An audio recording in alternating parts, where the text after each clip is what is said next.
Komisioni Qendror i Zgjedhjeve është në fazën përfundimtare të aktiviteteve, të cilat duhet të zhvillohen pas ditës së votimit për të ardhur deri tek shpallja e rezultateve përfundimtare. Gjatë ditës së sotme e hënë planifikohet të përmbyllet numërimi i fletvotimeve që i takojnë votimit jashtë Kosovës, një proces i cili ka filluar të premten pasdite.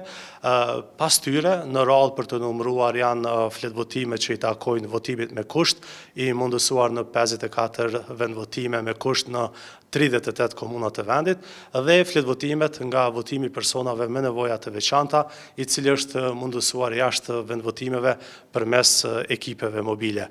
Në votimin me kusht janë më shumë se 2100 zarfe me fletvotime, pra që i takojnë dy llojet e zgjedhjeve, ndërkaq që numri i votuesve të regjistruar me nevoja të veçanta është më shumë se 3400.